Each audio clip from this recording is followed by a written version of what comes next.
to be honest, the video should have a time on it.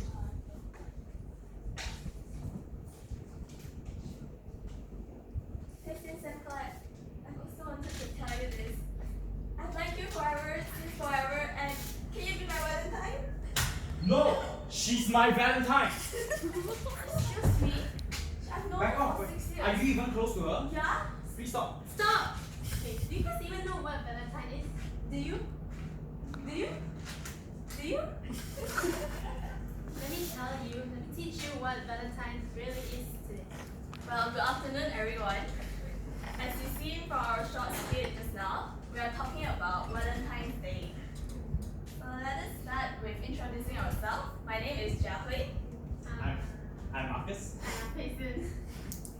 Okay, so to start off, we are going to talk about Valentine's Day history, and we are going to talk about how it's celebrated in different areas of the world, and last but not least, what we think you can do on the Valentine's Day itself.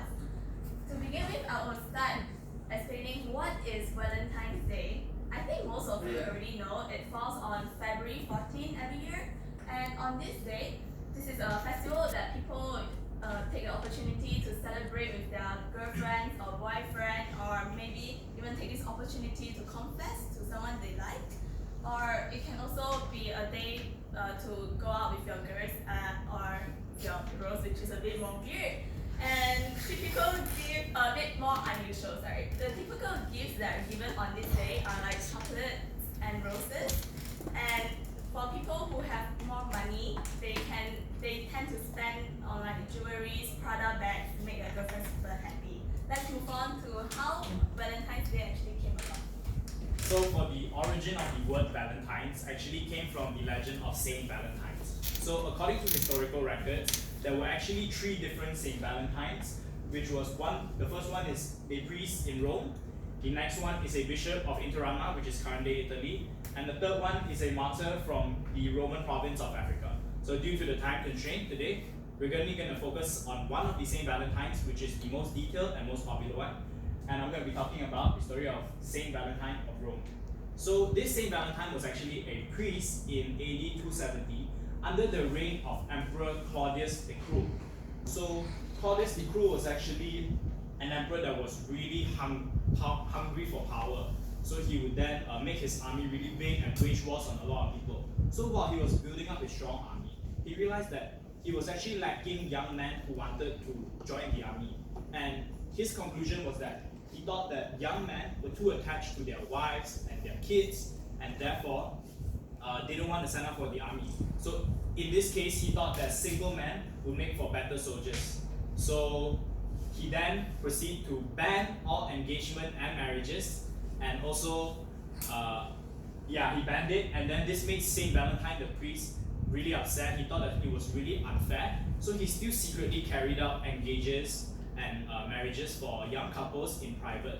So when Claudius found out, he was really angry and he sentenced Saint Valentine's to death. So Saint Valentine's was actually imprisoned before he was executed. So while he was in jail, he actually fell in love with the jailer's daughter named Julia.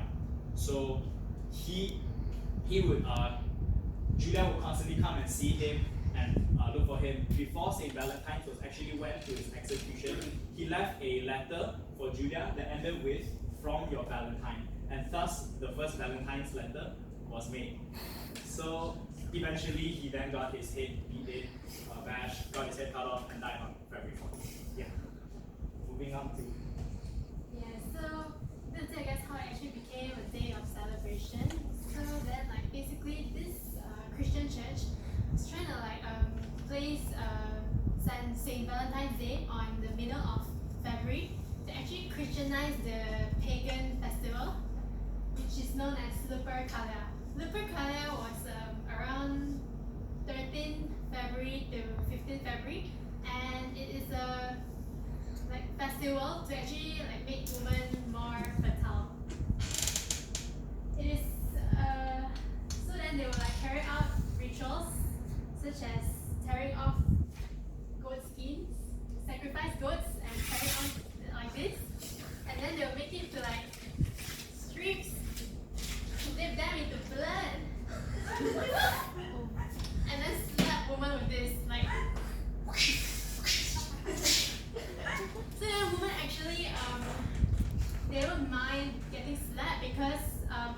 basically make them more fertile, and it's a good ritual for the woman. So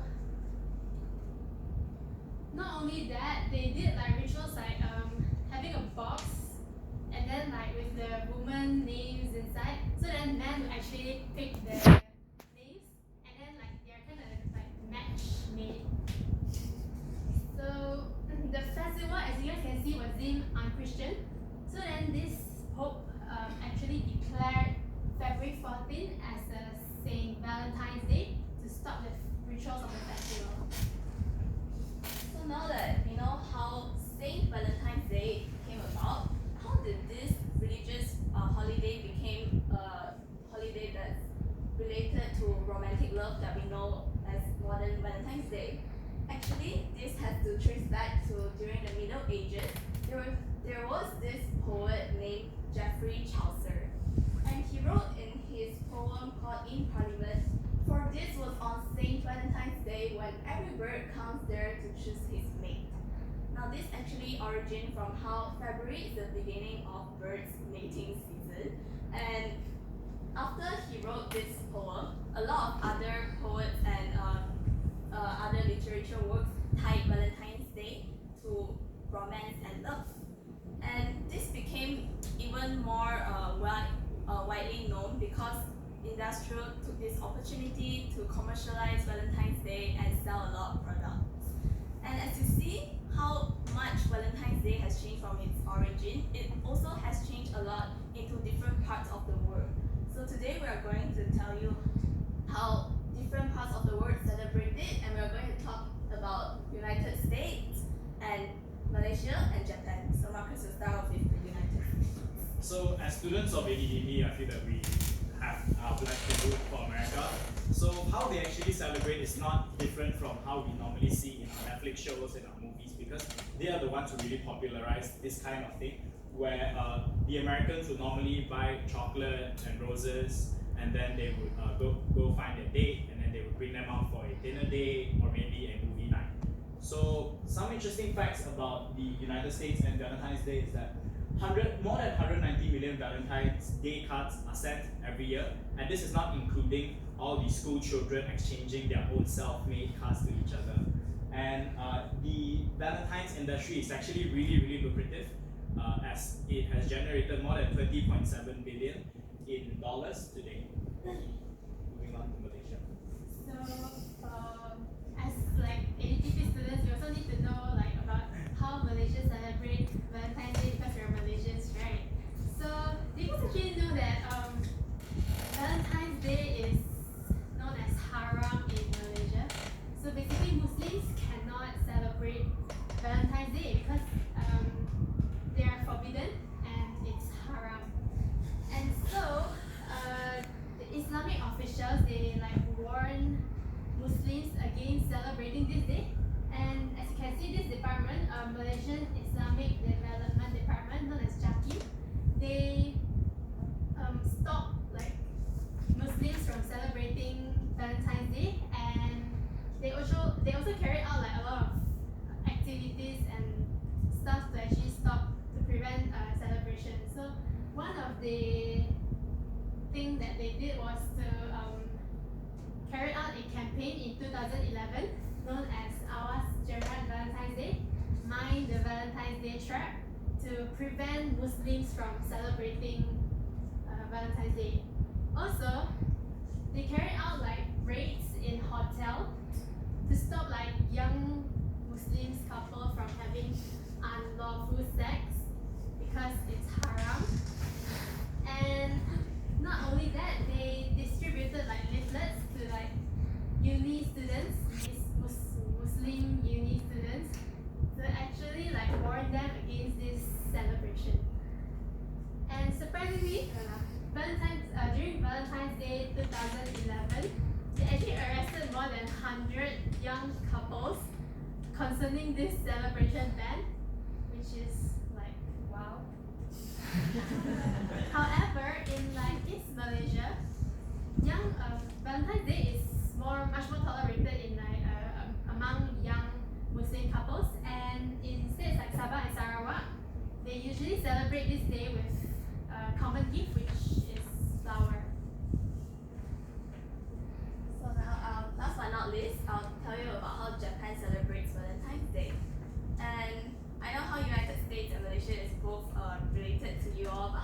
and so special?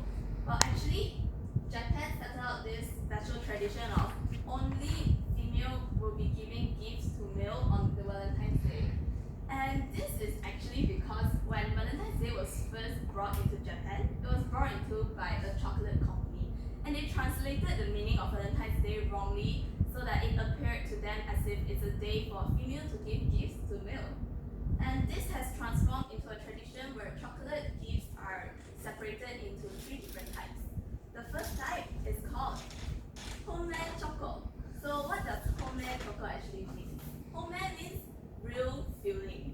This means you give the chocolate to who you actually is romantically interested in. So for example, if I want to confess to Abigail today, who I'm actually romantically interested in, I would be like, please accept my chocolate. Thank you. And this is common in high school, especially when girls want to confess to who they want to date. And homemade chocolate is usually handmade because they believe that when you handmade the chocolate, you are actually putting your real feelings into the chocolate. On contrast, the second chocolate is called giri choco. Giri means obligatory chocolate, and that means the female employees feel obligated to give chocolates to their co-workers because the culture has shaped them so. And giri choco actually focuses more on giving the right amount to the right person.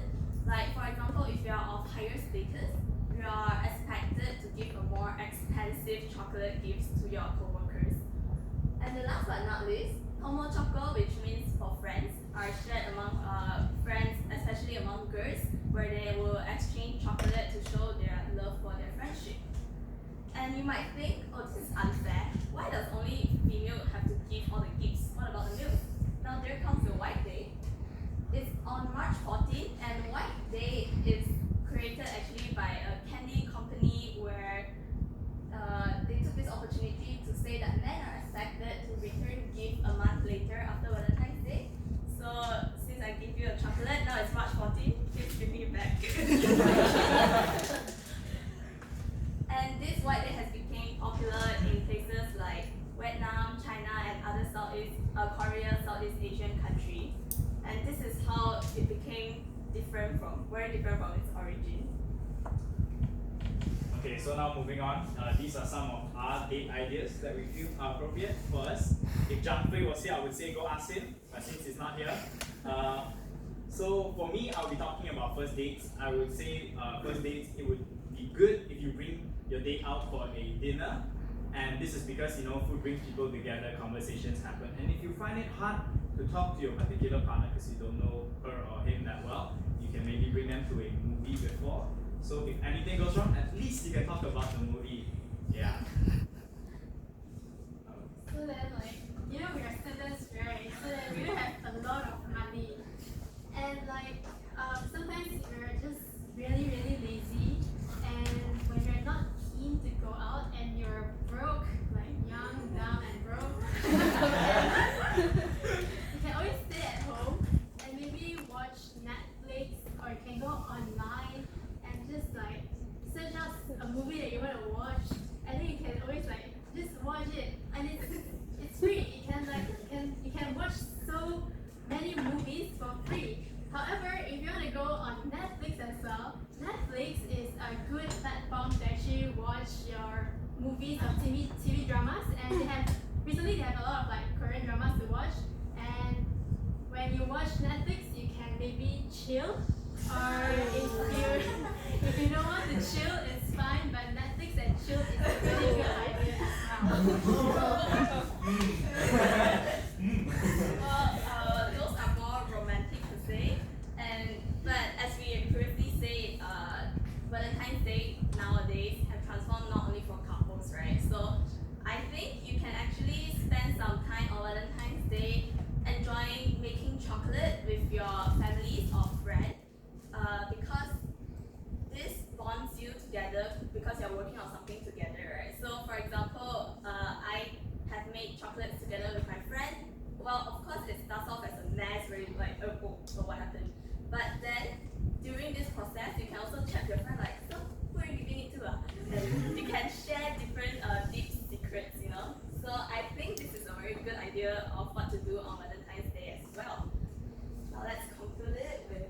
So in conclusion, I feel that you should not be sad if you're single. We feel that Valentine's Day is all about fun and showing appreciation to your loved ones, whether it be your friends, your family, or your partner. So let us celebrate our love for you today by asking you to be our Valentine. Okay guys, pass it around.